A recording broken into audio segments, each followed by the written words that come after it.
Hello, Markie here. Kia ora te whānau. If you listen very carefully, you might hear the beautiful sound of a tui outside, which for those of you who aren't from these parts is a really beautiful bird with an amazing sound. So, what do I want to talk about today? I want to talk about something which relates to a interest and passion of mine, and a service that I offer, which I don't promote particularly aggressively, but it's there for people that might need it, and that's a service called. It's a therapy service, but it's under the umbrella of a Facebook group called Safe and Sound. And the idea of Safe and Sound is, I think the catchphrase that I use, or the hook line that I use is, the weird isn't necessarily that weird. People often experience strange things and are quite often traumatised by them. And my view is that trauma is trauma. And I also have a bit of a bee in my bonnet about how people think, or more to the point, how people don't know how to think. So therefore they make lots of assumptions about something that occurs, which aren't necessarily the right assumptions or helpful assumptions. So it's kind of about spooky stuff, really. Is what I call it: paranormal, spiritual, supernatural trauma. So weird stuff that happens to people, that people experience, and it distresses them, causes them trauma, but they're frightened to talk about it to anyone for fear of ridicule. And also the other danger is that if somebody is struggling with something that's beyond the norm and they seek specialist advice on that, where do they go? Who are they going to talk to? So they may go to mainstream psychiatry, and they may end up with a diagnosis that doesn't belong, isn't accurate. It may be that the chances are they did experience something. Yes, people do experience delusions, and every day people experience weird shit and they don't know what it's about. So that's what I set up this service for, with the idea being that people can come and see me, and I will treat them as seriously as if they came for any other form of therapy. And I will not try and impose my or any other belief system upon them. We'll look at it, very objectively, and in a way that's respectful to their beliefs. Now, I may offer ideas or theories that come from different traditions, but I won't be doing a hard sell on any of those ideas. Because, as I've mentioned before, I try not to hold beliefs too strongly. I have a very open mind, a little bit like Inspector Clouseau. Inspector Clouseau famously said, "I suspect everyone and I suspect no one." Well, I believe everything and I believe nothing. That's the kind of way I like to operate, really. So, long preamble to this video, and I'll put a link to the Facebook group for the Safe and Sound service at the bottom. But really, it's just a kind of a short rant, really, but also an invitation to maybe be more conscious of how you're thinking about things and how that thinking might be influenced by other people.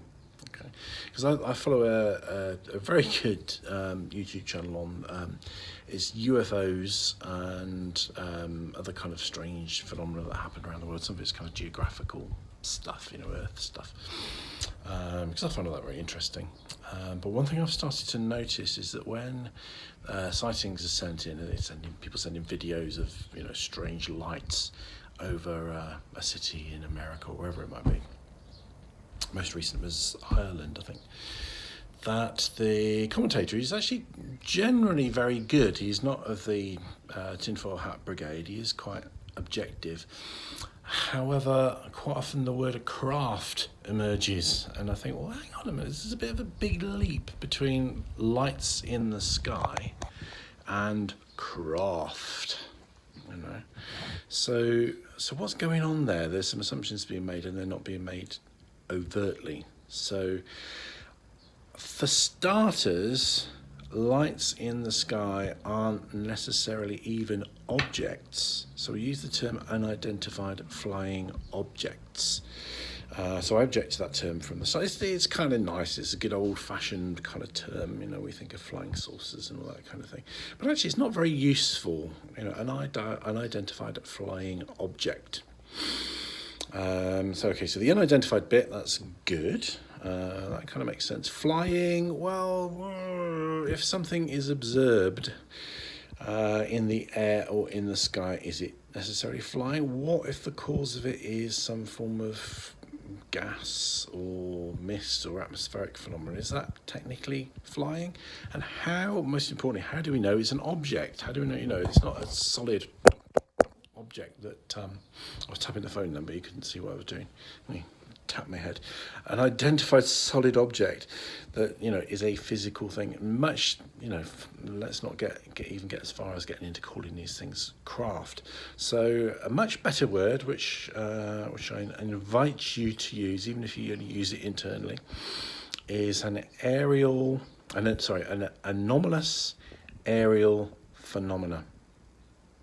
Or anomalous, oh God, here we go. Phenomenon, phenomenon, an anomalous, this is why people don't use this phrase because it's so difficult to say, an anomalous aerial phenomenon. Okay, phenomenon just means stuff, means something's going on, people are observing something, people are experiencing something, maybe they're filming it, whatever it might be.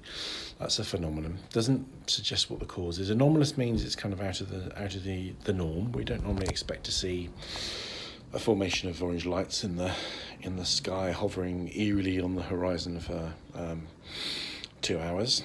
And they're aerial, they're not necessarily flying. The word flying makes all kinds of assumptions. And again, it kind of makes the assumptions that it's craft. And then, I'm kind of already in ranty mode, the famous question that people frequently insist on asking is, do you believe in UFOs? That really, really annoys me, that question, because even the old term, which isn't great, unidentified flying objects, means, so you're saying to someone, do you believe in unidentified flying objects? Well, you'd have to be a fool not to believe in unidentified flying objects, because flying objects or aerial objects are observed all the time. So there's an assumption there that if you believe in UFOs, that, and that's using the old terminology, which isn't so good, that you're also, you've got some common pre-agreed understanding of what that means and what a UFO is. And we've got no idea what UFOs are, or anomalous aerial phenomena. No idea.